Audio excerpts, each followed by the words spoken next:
Kenny Clark with the extension being announced today. Just what has he meant to this team? I know you play offense, obviously, but what has he meant to this defense, to this team the last couple of years? Yeah, I think Kenny sometimes has been an underrated player for us over the years. He's such a solid force inside. I think his game has expanded every year. His ability to pass rush, I think, has been the biggest jump. He's always been really stout at the point of attack in the run game and quick enough to shed blocks. But I think he's lived outside the ball in mild anonymity. I think at times, when Mike Daniels was here and Clay on defense, kind of getting notoriety, and the Smith brothers last year. But I think teams that play him know how dominant he can be. And I have the pleasure of working out with him in the off season. He's a fantastic guy. He's a quiet guy that goes about his business the right way. And he's, found his voice at times, and his leadership role, has increased over the years. It's been fun to watch him kind of step into that opportunity. And, he's one of those guys you can count on every single week. Jim Mazarski. Good afternoon, Aaron. We've been asking you guys a lot about what it could be like with no fans, no atmosphere. I mean, for yourself especially, what was this vibe like to roll into Lambeau? There's no one in the parking lots. There's no parade of bicycles. To actually experience it, I guess, in this first practice. Yeah, it's strange, very strange. We've had obviously this is my 16th training camp, and riding the bikes the first few years is something really, really special that we, all get to do. And it's fun to see the guys come in and find their one or two bike kids that they kind of stick with.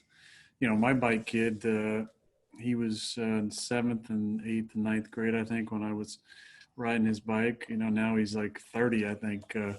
He's in a band. Him and I still keep in touch. He lives on the West Coast. So that's the beauty in playing in a small town and having great traditions like that. So it is really strange. I think there's a sadness around it, just because things, when the normalcy gets radically changed, you do miss, nostalgically, you miss some of those really fun traditions that kind of make Green Bay, Green Bay. Aaron Nagler. Hey, Aaron, considering how little time you do have until the first game, how soon would you like the offensive line to be set? Oh, I don't know, Aaron. I mean, we haven't even put pads on yet, so I think there's a lot of time. It's different. It's going to be a different feel, not having to go through preseason games. So we're going to have to make sure we amp up the speed as high as possible, and have some days where we're really hitting and doing contact stuff. But I think we have a good dilemma. When you got so many guys that can play and have started games in the NFL, especially on the right side. Mike Clemens. Hey, I'm working from the atrium here, and it's a nice setup, so if you need me to get you a broader cheese curd, just let me know. I'm always amazed at the first practice, how good it looks at times. How many sessions do you have playing catch with some of these new receivers, or even guys you haven't played with in 6 months?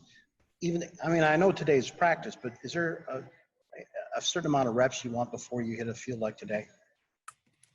Well, we've actually had a lot of time. We've going through this phase 1 and phase 2. There's been a number of opportunities to play catch with guys and kind of get back in the rhythm. But it's different when, today was the first kind of different speed, close to full speed that we've had.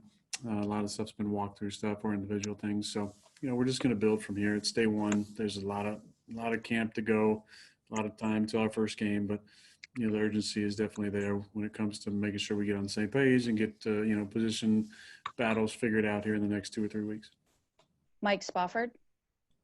Hey, Aaron, can you hear me? Yeah, Mike, we got you, buddy. All right. Thanks. Appreciate that. Just wondering what your thoughts are on the value of the ramp up period that you guys had to get to today, and if you felt that accomplished physically and mentally what it was designed to do for the players and for the team. Yeah, man, personally, I loved it. To be able to kind of ease into things and get yourself in football shape before practice starts, I think was great. Wasn't far off from what some of us talked about proposing in Indianapolis about the off-season program. Obviously, different situations led to the schedule being what it is now, but I think it was good for a lot of us to, to really feel good about our conditioning and where our bodies were at leading into the first day. It was a long lead up, especially because the first week really didn't do anything besides COVID testing. But it's been a good couple weeks of workouts, and it's good to get back on the field, at least wearing helmets. Dennis Krause. You talked about the off the field traditions after everything that this team has gone through and everybody in the NFL in this country. How did it feel to be back on the practice field with teammates? Well, we've kind of been doing that a little bit in our walkthroughs, so I don't think that was a whole lot different. I remember when I was a rookie, whenever Favre came out from the Hudson Center, I used to always marvel at the applause he would get. And as I became an older player, I kind of got the same type of reception. And there's just something special about jogging on the field and getting that type of reception from 5,000 people, or so standing around, plus the folks in the stands. There's just something really special about that. And then, throwing nets in front of them, and practices we've had. I remember distinctly a night practice where there was a huge fight, the biggest fight we probably had over my time. And just, the standing ovation that our team got after the fight got kind of broken up. The fans really enjoyed that. There's just something special about the interaction, with kind of the first group of fans. And again, seeing the dedication, so many of those fans, especially for, the morning practices would be there, an hour early getting their spots. And I always thought that was just such a really cool, special tradition. Rob Domofsky. Hey, Aaron, can you hear me? What? Can you hear me? Oh, yeah. Hi, Bob. Hi. Wildy should probably ask this question, but I don't know if he's going to, so I will. Have you ever seen calves like A.J. Dillon's? Yeah, he's a large man. He walks around pretty comfortably at 250 for a back and moves really well. Big legs, big calves. He's a well-built guy. Be excited to see him get up to speed mentally. That's going to be his biggest hurdle, especially with the guys in that room who, have a pretty good comfort within the offense. But he's a big boy. Ryan Wood. Aaron, it was obviously a very eventful offseason, even outside of pandemic times. I know you've talked a lot about it, but was it good for you just to get back to football, or given everything that transpired this offseason, was it still a bit weird to be out there practicing?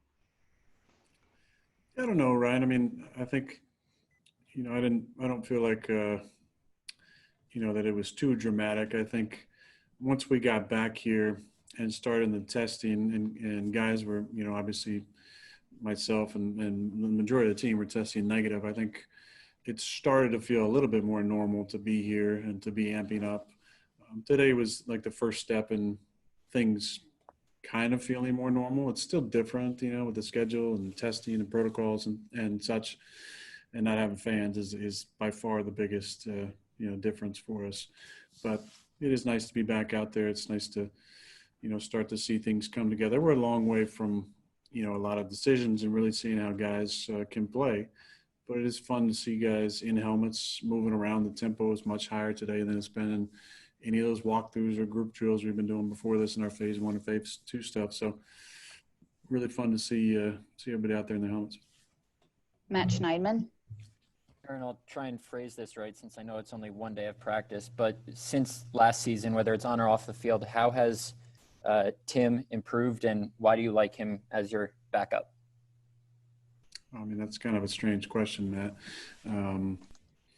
The second part of your question, I'll just say, it is day one. I've been around Tim for a long time. I think, what has separated him in the last couple of years from his competitors is how well he's played in the preseason. He's had 2 really, really good preseasons, putting up numbers and stats and moving the offense efficiently. So that's what allowed him to make the team his first year and to really solidify himself as a backup last year. The separation that he has from any other player on the squad is his aptitude. He's very intelligent. He understands the offense. He knows the intricacies. For him, it's just about more experience, getting him more reps. It is different going against ones, There's just a different type of tempo, and obviously a slightly more talented player you're going against. And the more reps he can get, with the number ones, the more experience and the better feel he'll have. But he's, he can do it all. He can throw it, he can move, really smart at the line of scrimmage, good with his checks. And I think he's pretty settled in his third year. Tom Silverstein. Hey, Aaron, do you, with the way these practices are going, do you think they're going to be more like regular season practices for you, since I think he's giving Boyle and Love some reps after you guys leave? Was the pace more where you get more snaps than you normally would and then come back quicker? Or do you think it's pretty much the same as it's been? Yeah, Tom, I think the difference is you kind of saw last year was we did a lot of two spotting stuff, kind of ones on one side and twos and threes on the other side. Based on our numbers, I don't know if that's possible this year, or maybe just do that a little bit less. Because of that, I think they needed to give some extra reps to the young guys at the end, because I'm taking the, kind of the lion's share of the reps in many of the periods, which that would not be different, and that would be more like a regular season. I know there'll be times where we will two spot, one group on one side of the field, the other group on the other side, just to allow for more reps for those twos and threes, which is really important. Those days are a little tougher for some of the ones because we're not getting really spelled at all. But I feel good. I mean, this lead up period, I think, let all of us kind of amp up our level with where we came in at. I think a lot of us are in pretty damn good shape. And so today's practice, although 2 hours longer than we've been on the field, it wasn't too tough for anybody. Tim Van Buren. Hey there, Aaron. Obviously, the timeline's been a lot different for everybody this year, but you've been doing this long enough. You want to probably be at certain spots as you go through training camp, preseason, etc. You play a game in a pretty short amount of time. What would you like to see happen over the next several weeks to be ready to play a game that counts? Well, I think there's a lot of position battles that'll be fun to look at. I think obviously there's there's opportunities in the offensive line. There's opportunities at tight end. There's opportunities, who's going to be, kind of that fullback hybrid position. There's a lot of opportunities at wide receiver. I think the defense, is, obviously there's opportunities in kind of the two deep up front, because we got some pretty stout, great players up front, but there's linebacker stuff to figure out. There's stuff on the back end. There's opportunities, especially at the nickel spot, without Tremont being brought back. So that's the fun part, I think, as an older player, is to kind of watch those things shake out, especially on offense. That's what I'll be paying the most attention to. But there's, some guys with some really good opportunities. Bill Huber. Aaron, my memory's not so good. Maybe I know yours is really good, but I don't remember on a first day of camp that you guys look quite so sharp. There was one delay of game penalty. I don't recall any false starts. Just from a mental errors part, was today a good day? Yeah, today was sharp. Today the energy was really good. I felt, Matt was stressing that before practice, but I felt like it was sharp. There weren't a lot of guys on the ground, and we were moving around pretty good. We're pretty efficient at times.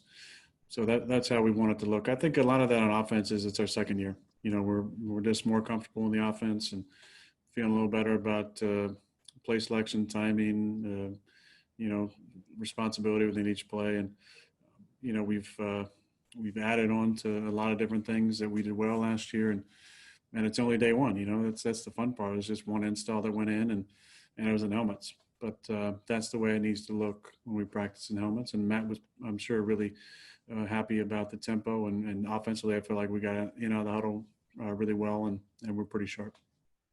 Pete Doherty. Hey, Aaron, you mentioned earlier about that the daily schedule's different than a normal camp. I'm just wondering, what are some of the major differences, and do you like it any better or less than the normal camp schedule? Yeah, Captain Blood is back, starting the next few weeks with, keeping us in real late. Obviously, I've enjoyed my years going over to St. Norbert's. I'm older than most, I think, everybody on the team. So I remember times where we used to meet over there and had our meals over there, and things obviously have changed over the years. The biggest difference is the COVID testing every day.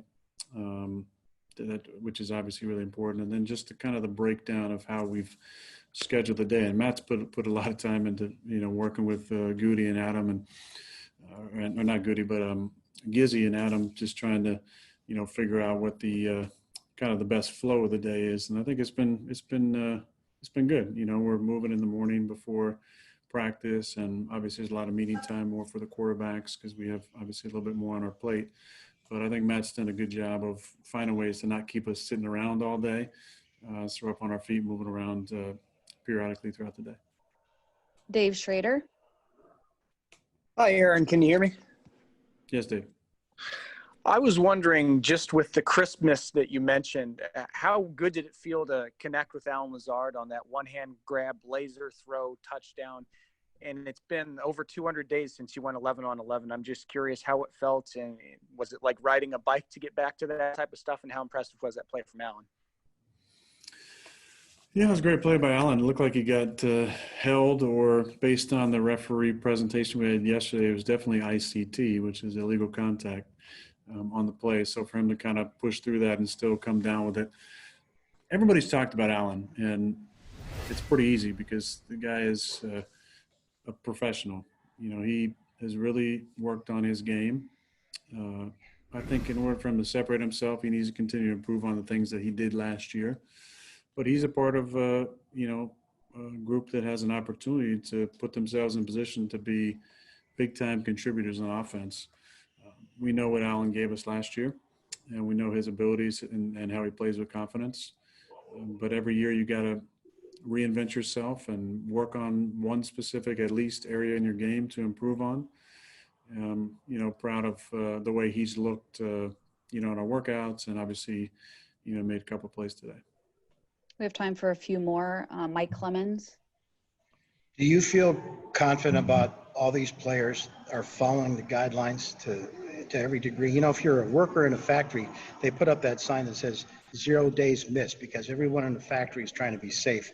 Do you feel good that there's, I know the coaches are reminding you every day, and you've got all these cleaning stations, but are players talking to one another about, they can trust one another on this? Mike, I think there's got to be some personal accountability when it comes to this issue. And I don't think we need to babysit anybody. This is grown people who need to make the right decisions, because we're all counting on everybody doing the right thing for the group. The needs of the many outweigh the needs of the one during this time. And I hope guys are making the right decisions.